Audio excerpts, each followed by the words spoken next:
Singer Rahul Sipligunj ఎంత famous అనేది ఎవరు చెప్పక్కర్లేదు. మరి తాజాగా ఆయనైతే ఎంగేజ్మెంట్ చేసుకున్నారు. మరి అతను పెళ్లి చేసుకున్న అమ్మాయి ఎవరో, ఆమె తాలూకా బ్యాక్గ్రౌండ్ ఏంటని ఇప్పుడు అందరూ వెరిఫై చేస్తున్నారు. అసలు ఎవరు ఆమె? అంటే రాహుల్ గారికి సంబంధించి ఆయన బిగ్ బాస్ హౌస్కి వచ్చిన తర్వాత చాలా మందితోని రూమర్స్ క్రియేట్ చేశారనమాట. అంటే ఈ అమ్మాయితోని రిలేషన్షిప్ మెయింటైన్ చేస్తున్నాడు, ఈ అమ్మాయిని ప్రేమిస్తున్నాడు, వాళ్ళు డేటింగ్ చేస్తున్నారు అని చెప్పేసి అప్పట్లో ఒక పేరు చాలా వైరల్ అయిపోయింది అనమాట. వాళ్ళు ఎక్కడ కనిపించినా కూడా ఇంకా అదే విధంగా అనుకునే వాళ్ళు. అండ్ ఇంకా ఆయన కెరీర్ విషయానికి వస్తే ఆయన ప్రైవేట్గా కొన్ని ఆల్బమ్స్ క్రియేట్ చేసి తనకంటూ ఒక ప్రత్యేకమైనటువంటి గుర్తింపుని సాధించుకున్నారు.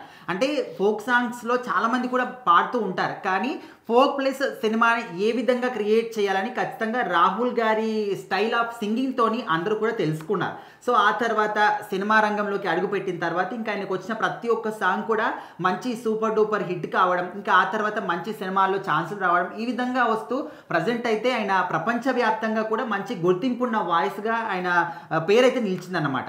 RRR సినిమాలోని నాటు నాటు సాంగ్కి మనకు ఆస్కార్ అవార్డు వచ్చింది, అందరికీ తెలిసిందే. సో మరి ఆ పాటతోని ప్రపంచవ్యాప్తంగా కూడా గుర్తింపు సాధించినటువంటి ఒక ఫోక్ సింగర్గా రాహుల్ గారి పేరైతే తెర మీదకి వచ్చిందనమాట. సో మరి నాట్ సాంగ్ అనేది ఇప్పటికి కూడా ప్రపంచవ్యాప్తంగా ప్రతి ఒక్క చోట కూడా మోగుతూనే ఉంటుంది. సో అలాంటి ఒక సాంగ్ పాడిన వ్యక్తిగా ఆయనకి మంచి గుర్తింపు వచ్చింది. సో రీసెంట్గా తెలంగాణ ప్రభుత్వం కూడా ₹1,00,00,000 ఇచ్చి సత్కరించింది. సో ఇప్పుడు మాత్రం ఆయన ఎంగేజ్మెంట్ చేసుకొని అందరికీ షాక్ ఇచ్చాడనమాట.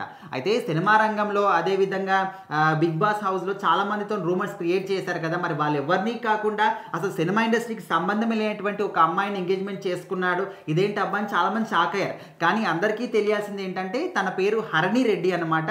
వీళ్ళిద్దరూ ఇప్పుడు కాదు, చాలా సంవత్సరాల నుంచే ప్రేమించుకుంటున్నారు. సో ఇప్పటికీ ఇంట్లో వాళ్ళ సమ్మతితో అందరితో మాట్లాడి ఒప్పించుకొని అయితే పెళ్లి చేసుకుంటున్నారు, ఎంగేజ్మెంట్ చేసుకున్నారు. సో ప్రజెంట్ ఆ ఫొటోస్ కానీ వీడియోస్ కానీ, అంటే ఇక్కడ ఈ ఎంగేజ్మెంట్కి కూడా చాలా తక్కువ మందిని పిలిచారు. ఓన్లీ రాహుల్ గారి అదేవిధంగా హరిణి రెడ్డి గారి కుటుంబ సభ్యులు ఎవరైతే ఉంటారో చాలా దగ్గర వాళ్ళు అండ్ సెలబ్రిటీస్ కొద్ది మంది మాత్రమే పిలిచి ఒక ప్రైవేట్గా వాళ్ళు మాత్రం ఈ ఎంగేజ్మెంట్ చేసుకున్నారు. సో ప్రజెంట్ ఆ ఫొటోస్ వీడియోస్ కానీ చాలా మటుకు సోషల్ మీడియాలో హల్చల్ చేస్తూ ఉన్నాయి.